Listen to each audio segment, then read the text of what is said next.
This is the U87ai. And this is the Lauten Clarion. Let's do that again. This is the U87ai. And this is the Lauten Clarion. And what if I told you there was a secret tone hack built right into the Clarion that allows it to sound an awful lot like a U87? Check this out. From the mind of Mark Yoshimoto Nemkov. 1, 2, 3, 4, 1, 2, 3, 4.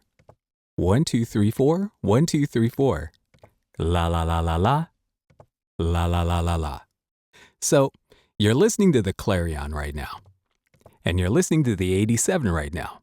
So, the 87 is arguably the world's most famous professional recording microphone and obviously the voiceover standard of standards. The tonality of the U87 is unimpeachable, and you're hearing it right now with no EQ on it. And this is the Lauten Clarion.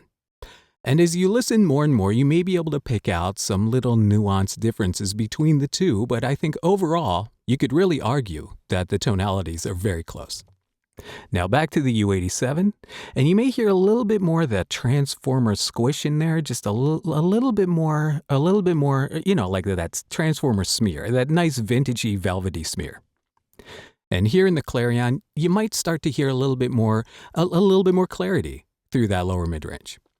Now, when I say that this is a tone hack, what I mean is that this is not the normal, the default setting of the Clarion. Let me show you. What I've done, simply, is put the Clarion in figure 8. Now let me put the Clarion in Cardioid. Okay, now in Cardioid, right, it's really super punchy, really nice mid-range. And you can definitely hear a difference now against the U87, also in Cardioid. Now in Cardioid, right now the U87 sounds a little bit veiled, right, in comparison to going back to the Clarion.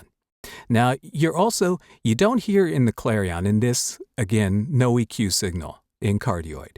You're not hearing more of that lower mid-range. A lot of that stuff that really you kind of don't need. Again, for voiceover, it's really all about the mid-range. But here, you know, the U87 is such a malleable sound. I mean, you can really EQ the 87 to fit whatever your need is, to contour your sound to whatever you need. And here, again, is the Clarion in Cardioid. But when I switch it back to figure 8, you get this lush sound to it. And I think that's really the only way to describe it, is really lush. And then when you go back to the 87, right, now I think now that we've kind of heard different tonalities, you can really hear more of a difference. But right away, I mean, my impression is that the 87, which you're listening to right now, and the Clarion in figure 8 really do occupy a lot of very similar tonalities. Overall, right? I mean, I think that the Clarion in figure 8, I think this will be an amazing storytelling sound. I'm gonna have to do a storytelling demo with the figure 8 on the Clarion because I love the sound. I mean, it sounds great. And then again, here is the 87, and now the 87 now feels a little less detailed. But overall, I mean, I think that you could EQ the 87 to sound like the Clarion. And I think you could EQ the Clarion to sound like the 87. I mean, they're pretty close. And again, I think as I speak more and more, I think as your ears kind of acclimate to the sound of the two, you're going to start to hear the differences. And the differences to me, again, lean a little bit more towards the Clarion being more clear. So listen to this. 1, 2, 3, 4. 1, 2, 3, 4. And you can really kind of hear it more in that nasally mid-range. Then you can hear 1, 2, 3, 4, 1, 2, 3, 4. It sounds like right in there. Huh, huh, huh, huh, huh, huh. So it's a little bit more clear there. So overall, right? I think that with the Clarion, I think here's the takeaway. Here's my takeaway. You can get really close to that 87 sound with the Clarion in figure 8.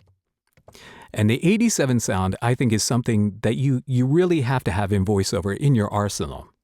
But is it worth getting an 87 right? Is it worth spending all that money for an 87, especially here in the US where they totally just put a gun to your head and make you pay like $1,000 more than the people in Europe pay? You're probably elsewhere. We pay it because I think we're so conditioned to it. And then when you get something like the Clarion, which has such an amazing range of tonalities to it, the fact that I can get it to sound as close to an 87 as it does, the fact that it starts to really occupy a space where I'm thinking about, like, wait a second, does this actually, the 87, right? I mean, again, the 87 is the voiceover king. But the Clarion, this is really it's really impressing me a lot. So what do you think? I know a lot of you have asked, how does the Clarion stack up to the U87? And I think that it's really a very different design. But I have to believe that there's no way that the people at Lauten Audio did not know that in figure 8, it sounds a lot like the 87. I think they may have designed it like that. And very sneakily so. I mean, it's obviously a microphone that, a lot of people covet. But I think the Clarion is just amazing. I am more and more impressed with what this mic can do every day. And there will be a much more full review coming. I just wanted to point out this thing that I know a lot of people have been asking, like, does it sound like an 87? And let me go back in Cardioid. And to me, I mean, I love this sound. I think this is a great sound for a lot of stuff, for commercials and stuff, because you're not dealing with that. A lot of that low-end energy that you don't need for a lot of commercial voiceover and for character work. And the detail is just incredible. So what do you think here? Let's go back to figure 8. This lush, beautiful figure 8 sound. It's pretty amazing. But what do you think? What do you think of the Clarion so far? I'm digging it. And again, I'm going back to what I said before. I feel like the Clarion, here you're getting more of that vintagey leaning color to it in figure 8. It doesn't have that kind of woofy figure 8 thing going on. So there is some really great rejection happening. There's some great off-axis rejection happening in figure 8.